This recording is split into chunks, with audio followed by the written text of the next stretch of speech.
Hey guys, so good news. The Salt Group is losing customers left and right. I'm just kidding. It's not good news. But it is true.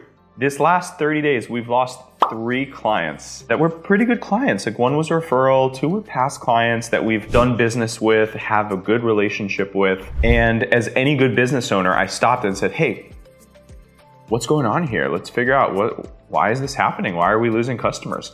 And I looked closely and there was a pattern. Can you guess what it is?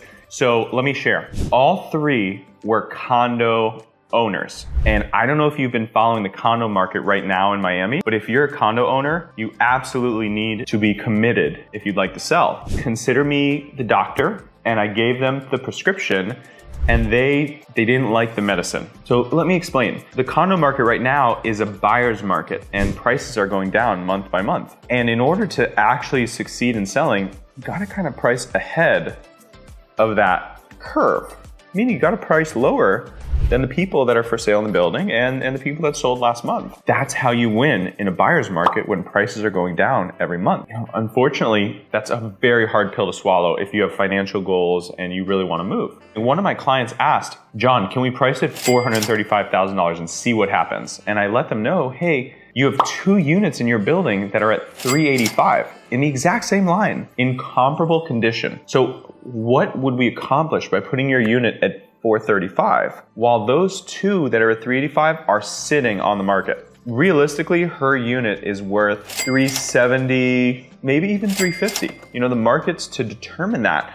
But pricing at $435, it would be against my duty as a good realtor, as a fiduciary, and I can't do that to them. Now, I've been wrong in the past, and the market changes dramatically, so we don't know what's gonna happen next month or next few months. But right now, pricing at $435 in that example, it wouldn't do anything good for the client. It'd be great for me because as a real estate agent, when I get listings, I get phone calls from buyers and I get phone calls from sellers and I get to market those listings. It'd be great for my business. But you know what? Thank gosh, we have a booming business and I don't need more phone calls at the expense of my client because all that's gonna do is, number one, it might help those other units sell. And then she's just gonna rack up those days on market. It's gonna accumulate 30, 60, 90 days. If you know anything about selling real estate, you know that days on market is the enemy of value. It just chips away at it. Like, how do we get the highest price? Well, the way to get the highest price is something called FOMO, fear of missing out.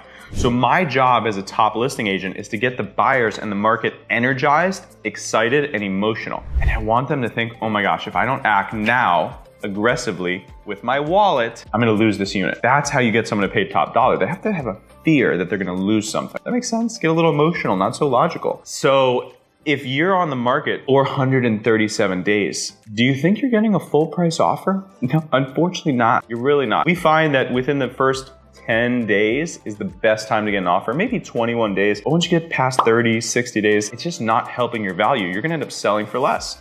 So these clients that I mentioned to you, all 3 of them said, hey, we wanna give it a shot. Would you try it, John? And I told them, sorry, I just can't do that to you. It's just not gonna help them. Hope is not a strategy, especially in a buyer's market, a tough one like the one we're in right now. So anyways, one of them, I saw who they listed with and my recommended price, this is a condo in Edgewater. My recommended price was $530,000 and they need to sell. They really do. This one actually out of the 3 was the one. The other 2 I understand they want to try, but this one actually hurt.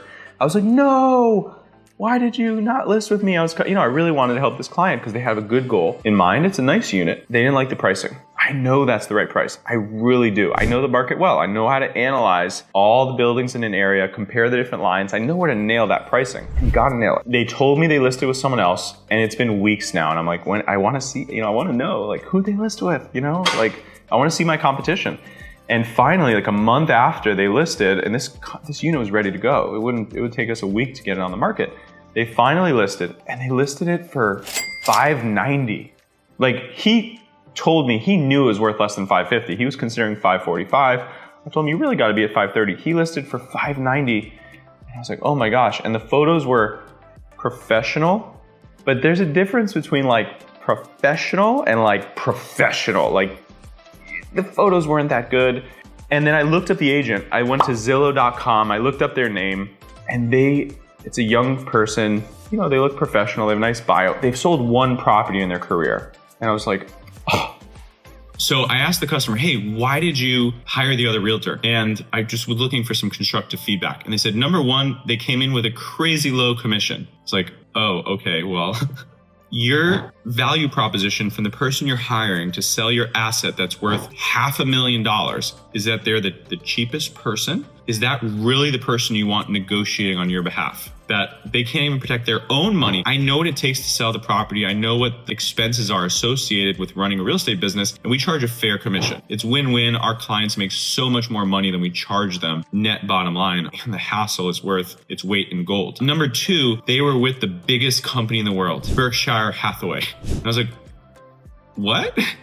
The funny thing is, it doesn't really matter. Your brokerage doesn't sell the property, the agent sells the property. However, getting hooked up with a great brokerage is powerful, but the reality is Keller Williams, the company I'm part of, is actually the largest company in the world in terms of agent count, sales volume, and number of units sold per year globally and in the United States. But every company claims they're the biggest brokerage in the world. I don't know how they get away with these. They're literally like lies. I don't get it. But Berkshire Hathaway is like nothing against the company, but they're like number 6, maybe. Anyways, that was kind of funny. But the bottom line is this. You might ask like, oh, who cares? This agent sold 1 unit. They're going to give it their all. They're going to try. The reality is they don't know what they're doing in a tough buyer's market. I've been down this road many times. In fact, from 2015 to the end of 2019, our condo market was in a terrible recession in South Florida. Values went down by 40% during that time, and I was selling units the entire time. It is challenging and difficult and complicated to sell a unit in a buyer's market, and I have that expertise. The other agent, they don't know. Let's say you get a lowball offer.